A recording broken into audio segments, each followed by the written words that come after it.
Viri, mucho gusto, muy bien. ¿Cómo están ustedes? Juanjo, Tocayo, Carlos, ¿cómo están? Muy bien, José, Pepe, un abrazo muchas fuerte. gracias. Gusto Qué escucharte. bueno, Con Viri. la expectativa de escuchar tus Qué historias. amable eres. Oye, pues hoy voy a hablarles de un estadounidense, periodista, y que es muy vigente porque tiene libros muy recientes. Él se llama John Gibler y vivió no sé si todavía vive en México, no lo pude constatar, pero vivió varios años, todavía en el 2011 andaba por acá. Lo interesante de John Gibler es que sus libros han tocado temas muy espinosos. Lo de Atenco, cuando se quería hacer aquel aeropuerto en Texcoco, los problemas en Chiapas, escribió otro libro sobre Oaxaca, aquella parálisis de la huelga de los maestros, se complicó, y bueno, lo de Ayotzinapa, por supuesto, también tiene un libro sobre ello. Pero hoy me quiero referir a un libro precisamente de 2011 que se llama México Rebelde, Crónicas de Poder e Insurrección. Y aquí, bueno, aunque obviamente trata temas actuales de esa época del 2011, se va un poco a hacer historia, y por supuesto que cuando se habla de un México rebelde, crónicas de poder e insurrección, pues los antecedentes nos llevan necesariamente a Emiliano Zapata. Entonces, aquí en este libro encontré algunas cosas interesantes. Por ejemplo, que había un latifundista, magnate azucarero, aquí en Morelos, Manuel Araoz, que poseía 12,500 hectáreas de riego. Imagínense lo que esto significa.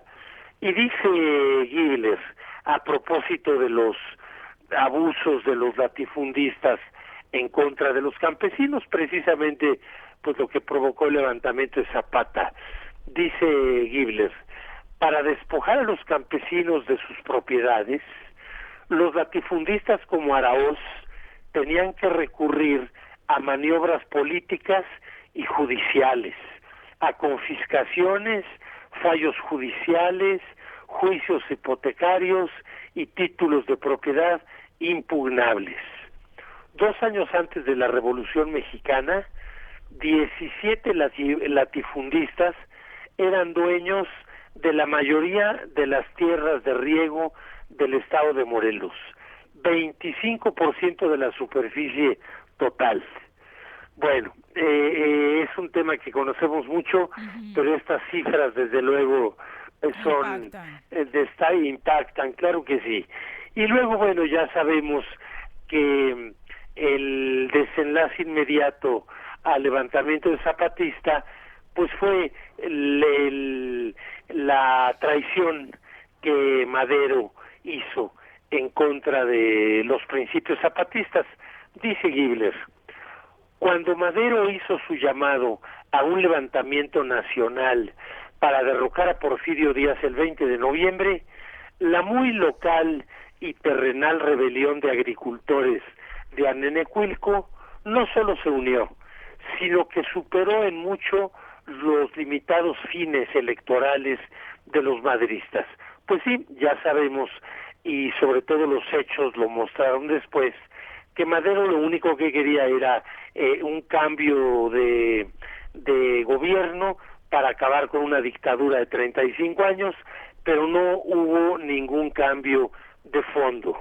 Y sigue Gibler diciendo, los campesinos de Anenecuilco repararon en una cláusula del Plan de San Luis, del artículo 3º, que prometía restituir todos los terrenos arrebatados injustamente a los pueblos y pequeños propietarios. Bueno, ya sabemos que esto no se cumplió. Sigue diciendo, el mando de Zapata sobre sus fuerzas se basaba en su reputación como hombre cabal y trabajador en la región, que conocía bien el campo, así como el respeto que merecía por haberse quedado cerca de su hogar para defender las tierras del pueblo contra las haciendas invasoras. Bueno, todo esto es historia que sabemos. Madero ordenó que se entregaran las armas después del pacto de Ciudad Juárez, cuando renuncia Porfirio Díaz, y bueno, pues Zapata, con muy buen ojo y colmillo, no entregó las armas, y desde luego que eso hizo pues que luego el propio Madero persiguiera al zapatismo, a Zapata y a sus seguidores. Yo creo que lo único que podemos aquí reflexionar es un reflejo interesante en la nomenclatura de las calles. Si vamos a poblaciones del norte, sobre todo Coahuila, pues desde luego las avenidas principales ocupan los nombres de Carranza, de Madero. En cambio aquí en Cuernavaca, bueno, pues la avenida principal, que mucho antes de que existiera el libramiento, la pista como le decimos, bueno, pues a Cuernavaca se llegaba por Zapata, que sigue siendo Zapata, y justamente donde acaba Zapata sigue Morelos. Obregón fue posterior, era Zapata y luego Morelos. Entonces nuestras avenidas las principales son Zapata y Morelos.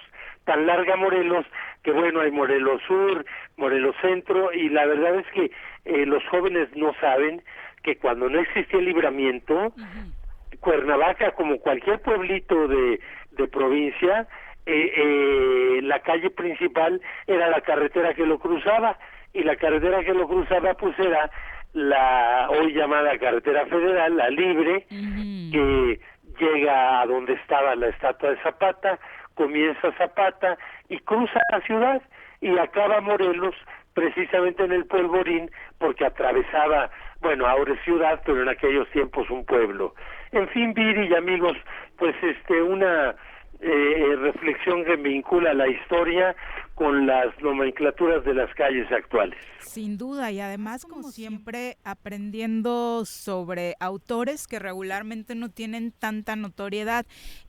Una rápida búsqueda en internet te permite conocer parte del trabajo que particularmente en este programa, que es un tanto antigringo por contagio de Juanji, pues lo que menos te esperas es encontrar a un periodista estadounidense dándole voz a tantos de los protagonistas de las protestas sociales más importantes que ha tenido el país.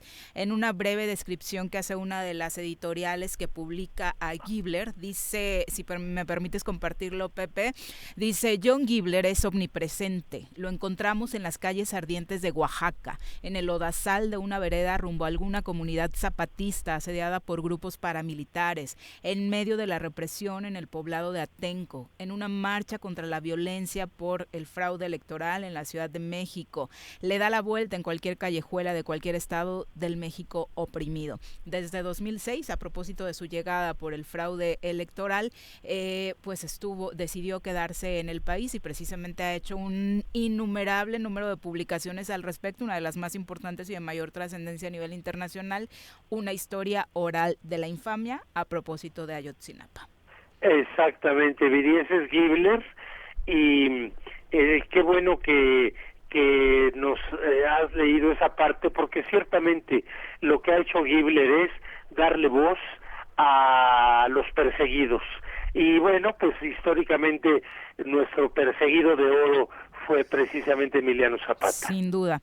Pues además de conocer en este repaso histórico que haces esta etapa de la historia de México, una característica más de la revolución, pues da pretexto para buscar títulos de Gibler para adentrarnos más en su trabajo. Gracias, Viri. Muchas gracias a ti, Pepe. Muy buenos días. Oye, ¿y este texto lo encontramos en cuál de todos tus libros? En 100 forasteros en Morelos. Ajá. Y la continuación que se llama Otros 100 forasteros en Morelos. Okay. Están en las bibliotecas públicas porque ya a la venta se agotaron hace años. Ok, perfecto. Muchas gracias, Pepe. Para servirte, mucho gusto en saludarlos. Buenos días. Adiós. Bueno, ahora que